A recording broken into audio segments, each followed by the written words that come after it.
할렐루야. 이 아침 죄전을 찾으신 여러분들에게 하나님의 은혜와 평강이 함께 하시기를 축복합니다. 오늘 누가복음 3장에 이제 드디어 예수 그리스도의 복음이 증거되기 위하여 시작되기 위하여 그 시작할 때쯤에 모든 정황들, 사회적 정황, 정치적 정황, 그리고 영적인 정황까지, 그리고 세례 요한의 모습들을 이제 영적인 정황으로 쭉 집어넣고, 그리고는 맨 마지막에 누구의 족보가 나옵니까? 예수님의 족보가 나옵니다. 이렇게 해서 정리가 되고, 마태복음에서도 족보가 나오죠. 이 족보를 넣은 사람은 마태와 누가복음 두 곳인데, 마가와 요한은 족보를 기록하지 않았는데 마태와 누가는 족보를 기록하고 있고, 마태의 족보는 아브라함에서부터 시작이 되고 누가는 예수 그리스도에서부터 시작해가지고 거꾸로 올라가요. 거꾸로 올라가서 그 맨 마지막이 누구에게 이르게 됩니까? 아브라함이 아니라 하나님에게 이르게 된다. 그래서 앞에서도 누가복음 시작하면서 말씀드렸지만, 이렇게 하나님에게 이르게 되는 이유가 어디에 있는가?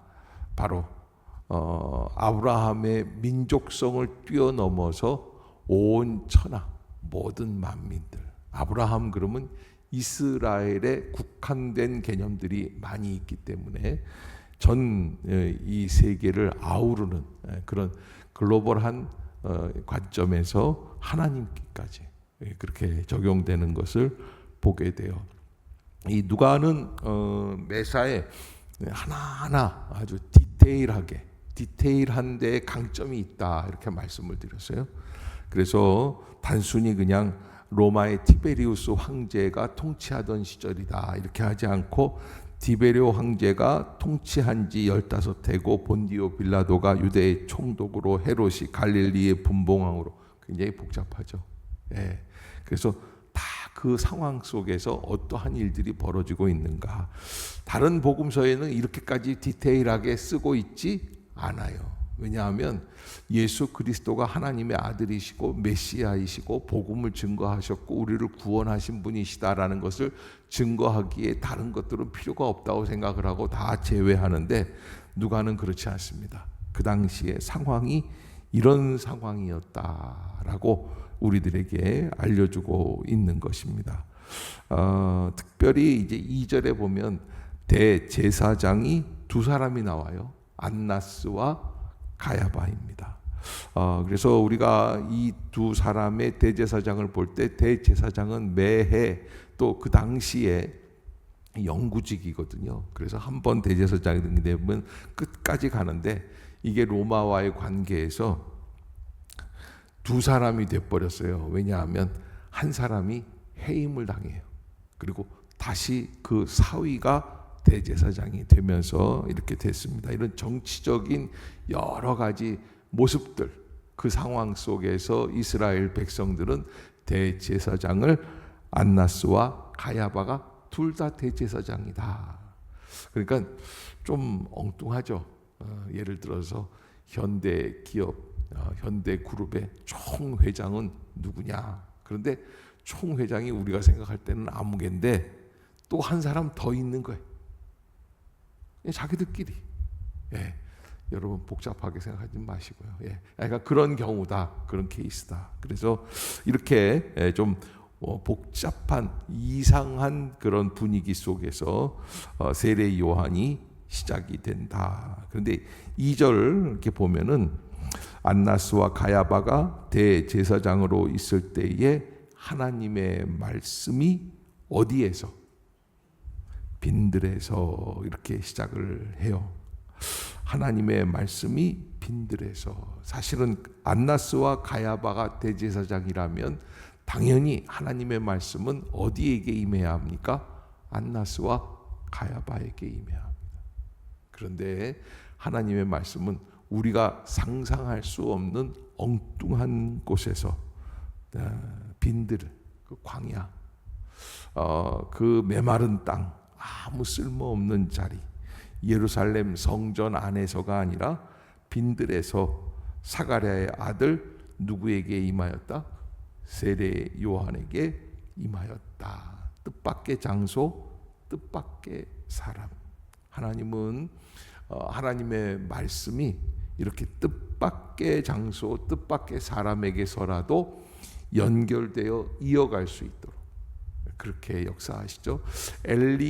사무엘 시절 엘리 대제사장이 있을 때에 엘리가 제사장인데도 불구하고 하나님의 말씀은 아무것도 아닌 어린애 같은 사무엘에게 임하는 것을 보게 되죠. 그래서 하나님의 말씀은 하나님이 말씀하시는 것도 있지만 들을 수 있는 귀가 있어야지만 돼요. 들을 수 있는 귀는 아무나 가질 수가 없어요. 하나님께서 원하시는 그 커리어가 있어야 돼요. 경력이 있어야 돼요. 체험이 있어야 돼요. 구별된 사람, 따로 구별된 사람을 원하시는 거죠. 세례 요한은 어디에서 살고 있습니까? 빈들에서 살고 있습니다. 무엇을 먹고 살았습니까? 메뚜기와 석청을 먹고 살았습니다. 이 얘기를 듣고 여러분들도 나도 집에 가서 오늘부터 뭘 먹어요? 메뚜기와 석청을 주문을 해야겠구나. 쿠팡에다가 해서 꿀도 시키고, 메뚜기도 요즘 뉴욕이나 이런 데서는 대체 식품으로 굉장히 환영을 받고 있대요. 단백질이 고기의 몇 배라고 그러더라고요. 그런데 그런 걸 먹는다고 해서 하나님의 말씀이 당장에 내일부터 나한테도 임할까? 무엇을 먹느냐가 문제가 아니죠. 어떠한 마음으로, 어떤 생각 속에서 그 사람이 그렇게 먹으면서 거기에서 살고 있었느냐. 세례 요한이 메뚜기와 석청을 먹기 위해 빈들에 살고 있었던 것은 아니죠. 오직 하나님의 영에 사로잡혀서 빈들에서 살다 보니까 먹을 것이 메뚜기와 석청밖에 없었다는 거예요. 우리는 연예인들이 저 사람이 뭘 먹었다더라, 이렇게 했다더라, 어느 성형외과를 갔다더라, 뭘 어떻게 했다더라, 그리고서 우리도 그렇게만 하면 되는 줄 아는데, 제가 봤을 때는, 저는 연예인 교회에 있어 봤잖아요. 본질적으로 다른 어나더 레벨인 것 같더라고요. 그러니까 자꾸 그런 거 따라 해봐야 의미가 없어요. 세례 요한도 마찬가지입니다. 우리가 메뚜기와 석청을 아무리 수십 마리를 잡아먹어도 우리가 세례 요한이 될 수 없는 이유가 있죠. 세례 요한은 본질적으로 그의 인생에 있어서 추구하고 있는 목적이 우리하고는 다른 분이었다. 첫째, 그 사람은 하나님 앞에서 회개의 세례를 선포하기 시작을 합니다. 여러분, 좋은 소식을 이야기하는 것도 쉽지 않습니다. 이스라엘 사람들이요, 이제부터 우리나라는 잘 될 겁니다, 이런 이야기를 해줘도 들을까 말까 해요. 그런데 독사의 자식들아, 그러면서 이 이사야 40장의 말씀을 이야기하면서 하나님 앞에 나와서 회개하라. 여러분들도 제가 이렇게 말씀을 증거하면서 볼 때 회개하라 이런 말씀을 할 때는 싹 고개를 외면해요. 안 들어요. 누가 좋아하겠어요? 그런데 당시의 세례 요한은 그 누구도 상관없이 회개의 말씀을 증거하는 분이었다. 그리고 세례까지도 원하시는 분이었다. 그래서 세례를 받는다라는 의미는 어떤 의미가 있어요? 베프티즘이라고 하는, 우리나라 말로는 사실은 정확하게 하면 침례, 물속에 잠긴다라는 거거든요. 세례를 받는다는 의미는 뭐예요? 내가 의인이다, 죄인이다? 죄인이라는 거예요. 그러니까 죄인들이 와서 받는 거예요. 캥기는 사람들이 와서 받는 거예요. 이게 이제 그때까지 이게 이제 그 회개의 양식, 이 방법이 바뀌어요. 어떻게 하냐면 당시에 회개할 때는 어떻게 했어요? 제사를 드렸어요. 번제를 드려요. 대제사장 앞에 양을 가져다가 제사를 드리는데 세례 요한이 와서 세례를 베풀면서 회개의 양식, 폼이 어떻게 돼요? 회개 세례를 받는 것으로 바뀌어요. 근데 세례를 받는다라는 의미는 어떤 거냐면 당시의 사람들이 제사를 드리고 번제를 드리고 양을 잡고 송아지를 잡고 비둘기를 잡고 이렇게 하면은 그냥 또 죄를 짓는 거예요. 그러니까 세례 요한은 너희들 양만, 애꿎은 양만 잡지 말고 어떻게 하라는 거예요? 진정으로 마음에 좀 깨달음을 가져라. 그래서 요단강에다가 물속에 그냥 쳐 집어넣고서는 딱 물속에다가 꽉 해서 집어넣으면 두려워요, 안 두려워요? 누구나 두렵지. 이 손을 안 빼주면 어떻게 돼요? 죽으니까. 이게 죽음을 각오하는 예식이에요. 그런 세례를 베풉니다. 그런데 누구도 세례를 받으셨습니까? 예수님도 세례를 받으시는 모습을 보게 돼요. 얼마나 예수님이 아주 혁신적인 개혁적인 모습으로 우리에게 오셔서 흠없고 죄 없는 분이 세례를 받으시는 것을 보게 돼요. 그래서 예수님의 세례 받으심과 우리가 세례를 받는 것은 본질적으로 다릅니다. 우리는 죄가 있기 때문에 세례를 받는데 예수님은 우리와 같은 모양이 되기 위해서 동참하기 위한 세례를 받는. 다르시죠? 예. 자, 아무튼 회개의 세례를 전파하면서 회개의 폼을 바꾸셨습니다. 폼을 바꾼다는 걸 리폼이라고, 리폼. 그래서 500년대에 종교개혁이 중세에 독일에서 일어날 때 그걸 뭐라고 그러냐면 리폼드 처치, 개혁교회라고. 달라지는 것이죠.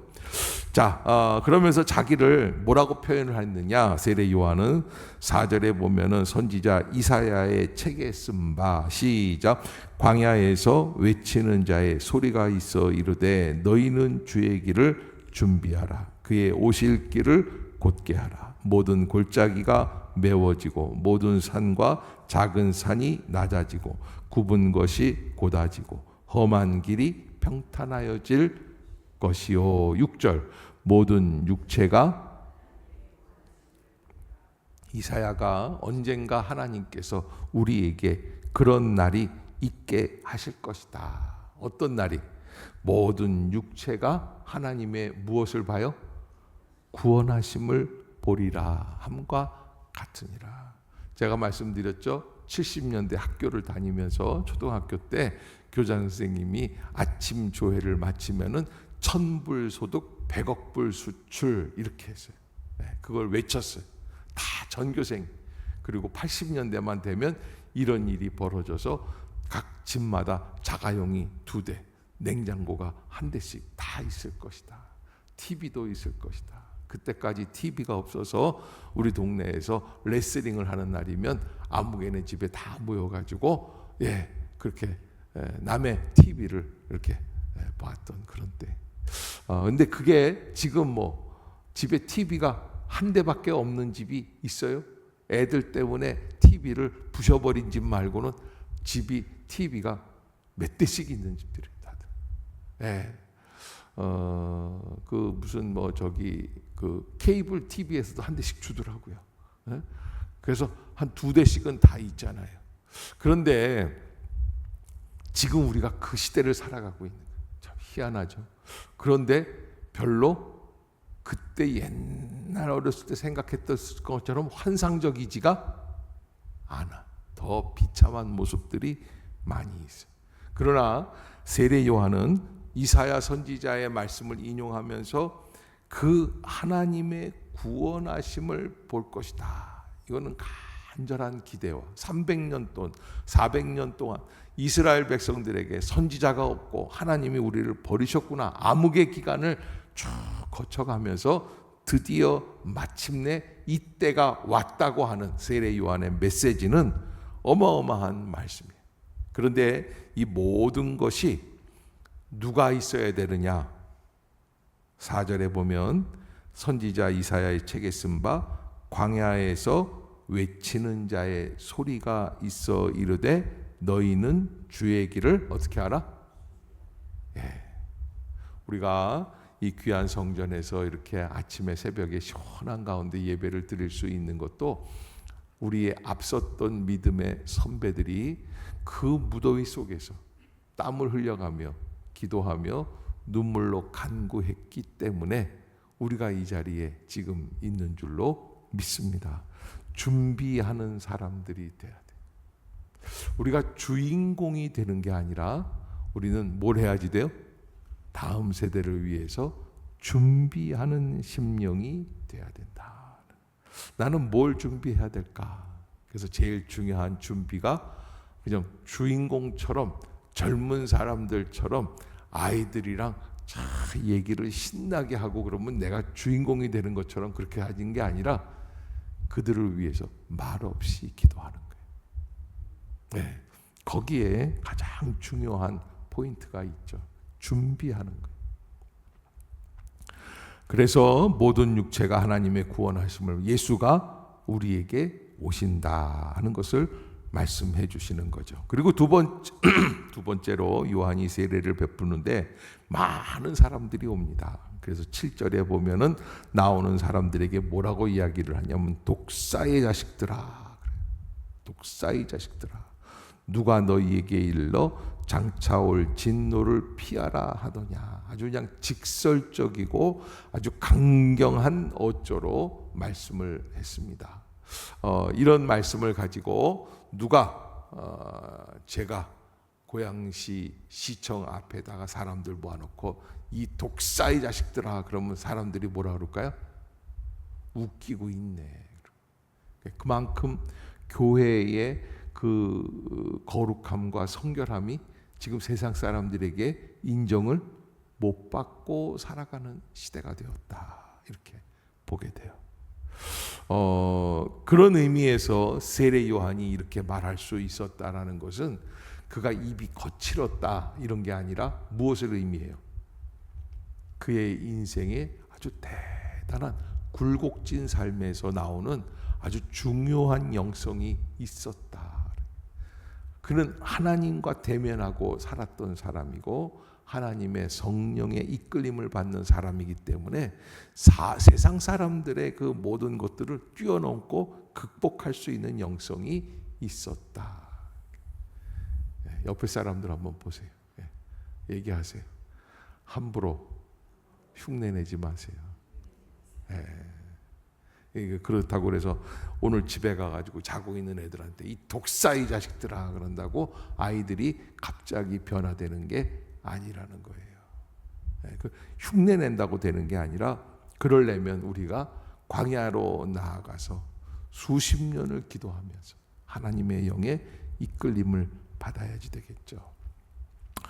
뿐만 아니라 세례 요한은 하나님이 준비하신 분이에요. 하나님이 직접 준비하신 분이기 때문에 그런 역사가 있고요. 그 다음에 이제 회개의 세례를 했는데 8절을 한번 봅시다. 여기 회개가 그냥 단순한 회개가 아니에요. 자, 시작. 그러므로 회개에 합당한 열매를 맺어라. 회개, 메타노이아라고 하는 방향 전환이라는 뜻이에요. 방향 전환이라는 뜻인데 회개는 어떻게 해야지 돼요? 합당한 열매가 있어야지 돼요. 성적이 10점을 맞았어요. 엄마 미안해요. 나 이제 받아쓰기 10점을 맞았는데 내가 회개합니다. 그러면 어떻게 해야 돼요? 미안하다고 그랬으면 공부를 시작해야지 돼요. 그게 회개의 합당한 열매. 여러분 우리가 인생을 살아가면서 내가 부족한 모습들이 있어요. 그러면 그 다음에 어떻게 해야 돼요? 그 부족한 모습에서 합당한 열매를 맺는 거예요.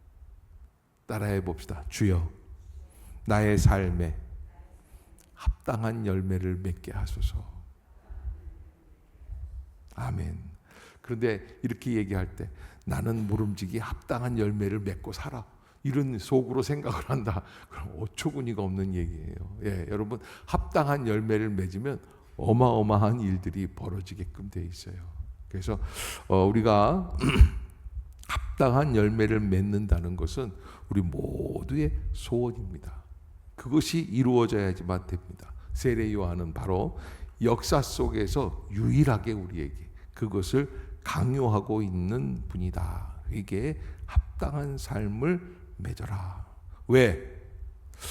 이 9절에 보면 도끼가 나무 뿌리에 놓여 있다. 이미 이미 벌써부터 하나님이 찍어내 버리시려고 도끼를 갖다 놓았다. 요때가 아마 세례 요한이 활동하던 시기가 AD 한 30년 이렇게 생각을 한다고 했을 때에 앞으로 예루살렘은 40년 뒤에 로마의 티투 황제가 와서 박살을 내버립니다.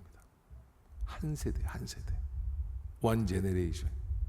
그 세대가 지나가면 예루살렘은 그냥, 그러니까 그 2000년의 역사의 틀을 24시간으로 나눠 볼 때에 아마 이 30년 40년의 시간은 1분 1초도 안 걸려요. 그냥 금방 하는 거예요. 예를 들어서 그러는 거죠. TV만 보고 있는 아들한테 엄마가 거실에 나가면 죽을 줄 알아, 이렇게 얘기했단 말이에요. 게임만 하고 있는 아들한테 엄마가 네 방에 들어가면 너는 오늘 컴퓨터 박살 나는 거야. 그리고 1초도 안 돼서 엄마가 와서 박살 내는 거예요. 그 얘기예요. 우리는요, 우리가 천년 만년 살 것처럼 생각을 해요. 네. 누가 오늘 내일 하나님의 부르심을 받을지는 아무도 몰라요. 우리 대한민국이 지금 세계에 메디라고 하고 올림픽에 나가서 금메달을 5개, 6개 딴다고 그래도 이게 세계 강대국의 서열에 들어간다고 그래도 하나님이 원하시지 않으면 갑자기 한순간에 파도 하나 없어지는 그런 모래알 같은 존재밖에는 안 된다. 태양 전체 큰 태양계 안에서 지구가 보이겠어요? 안 보이겠어요? 요만한 점으로밖에 안 보여요. 제가 좀 체격이 있지만 저도 안 보여요. 여러분, 인생을 살면서 우리가 대단한 인생을 사는 것처럼 생각하지만 하나님의 관점에서 보는 눈을 잃지 말아야지 돼요. 도끼가 나무 뿌리에 놓여 있다. 그래서 어떻게 이 환난을 극복할 수 있을까? 좋은 열매를 맺지 아니하는 나무마다 찍혀 불에 던져질 것이다. 그래서 좋은 열매는 어떻게 되느냐? 우리 교회 표어가 뭐예요? 좋은 믿음, 좋은 마음 안에서 좋은 열매를. 그러니까 이제까지는 믿는다고 하면서 뒤틀린 열매만 맺고 있었다라는 거예요. 그러면 우리는 이렇게 생각을 합니다. 무엇을 하리까? 와시아라이도 이렇게 표현을 하는데 무엇을 하면 좋겠습니까? 그러니까 11절에 보면은 세례 요한이 이렇게 얘기를 합니다. 사람들이 얘기를 하는데 11절 시작. 대답하여 이르되 옷 2벌 있는 자는 옷 없는 자에게 나눠줄 것이요 먹을 것이 있는 자도 이게 옷 2벌이라는데 지금 옷 2벌 하면은 한 벌 정도 나눠줄 수 있지 이렇게 생각하는데 그 얘기가 아니라 지금으로 말하면 차 2대 있는 사람은 한 대는 교회로 갖고 오세요, 이 얘기야. 보통 얘기가 아니에요. 왜? 그만큼 옷이라는 것이 겉옷 같은 거는 지금 가치로 말하자면 한 벌에 수백만 원이 가요. 어마어마한 돈들이거든요. 그렇게 해서 그런 것들을 나누라고 그러는데 이 세례 요한의 회개의 특징이 있습니다. 세리들도 12절에 보면 세례를 받고자 하여 와서 이르되 선생이여 우리는 무엇을 하리까? 그러면 나 같으면 이래, 야 그 지긋지긋한 세리 좀 어떻게 그만둬. 그런데 세례 요한은 그만두라고 말하지 않아요. 이게 복음이에요. 13절 시작. 이르되, 그러니까 어떻게 하는 거예요? 직업이 나쁜 게 아니라 어떤 마음으로 그 일을 감당하느냐가 문제예요. 부과된 것 외에는 거두지 말라. 군인들도 말합니다. 군인들이 월급을 제대로 못 받습니다. 당시에 그래서 요즘도 군인들 월급 때문에 문제입니다. 사병 한 사람한테 150만 원씩 주는데 장교는 얼마나 줘야지 돼요? 1000만 원 줘도 모자라요. 그런 세상이 됐어요. 그런데 장교하고 사병하고 비슷하게 받으니까 사병이 어떻게 생각하는 거예요? 중대장님 그러지 않고 형 별거 아니네 뭐 나하고 이렇게 되는 거예요. 그런데 이 군인들도 우리는 무엇을 하리까 하매 14절에 보면 이르되 사람에게 강탈하지 말며 거짓으로 고발하지 말고 받는 급료를 족한 줄로 알라 하니라. 아멘. 그래서 세례 요한의 회개의 특징은 직업을 바꾸는 게 아니라 내가 합당한 모습으로 바뀌는 삶을 살아가라. 그러면서 이 16절이 사실은 이렇게 아주 강하게 나오는 말씀이고 정체성을 얘기하는 세례 요한의 가장 중요한 모습인데 16절 시작. 요한이 모든 사람에게 대답하여 이르되 나는 물로 너희에게 세례를 베풀거니와 나보다 능력이 많으신 이가 오시나니 나는 그의 신발끈을 풀기도 감당하지 못하겠노라. 그는 성령과 불로 너희에게 세례를 베푸실 것이요. 왜 이런 말을 했을까요? 15절에 백성들이 바라고 기다림으로 모든 사람들이 요한을 누구라고 생각을 해요?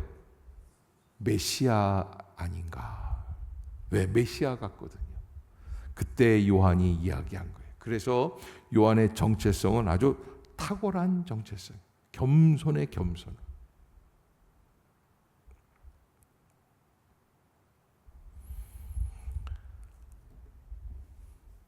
그의 그 세례 요한의 그 행동, 거침없는 그 행보라고 그러죠. 걸어가는 길은 어디까지 이르느냐면 분봉왕 헤롯 19절에 보면 그의 동생 아내의 헤로디아의 일과 자기가 행한 모든 악한 일로 말미암아 요한이 책망을 받고 세례 요한을 감옥에 가두게끔 하는 거기까지. 예. 그렇게 할 때 예수님도 세례를 받으시고 그 받고 기도하실 때 하늘이 열리고 22절 시작. 성령이 비둘기 같은 형체로 그의 위에 강림하시더니 하늘로부터 소리가 나기를 너는 내 사랑하는 아들이라 내가 너를 기뻐하노라 하시니라. 아멘. 그래서 하늘이 열렸다. 언제? 세례 받을 때. 왜? 자기가 가장 밑바닥까지 낮아지신 모습. 세례를 받는 게 중요한 게 아니라 어떤 마음으로 세례를 받느냐. 그래서 정말 세례를 받을 때 내가 정말 낮아지는가. 그때 하늘 문이 열린다. 그래서 하늘 문은 내가 왕이로소이다 할 때 열리는 게 아니라 어떻게 돼요? 나는 죄인이로소이다 할 때 하늘 문이 열린다. 근데 예수님은 죄인이 아니신데도 죄인이라고 고백을 할 때 하나님이 놀래 자빠지시면서 하늘 문이 열리고 이는 내 사랑하는 아들이라 내가 너를 기뻐하노라 하시니라. 따라해 봅시다. 내가 너를 기뻐하노라. 다시 한번 내가 너를 기뻐하노라. 여러분 이 음성을 들을 수 있는 우리 모든 성도들이 될 수 있기를 주의 이름으로 축복합니다. 기도하겠습니다. 사랑의 하나님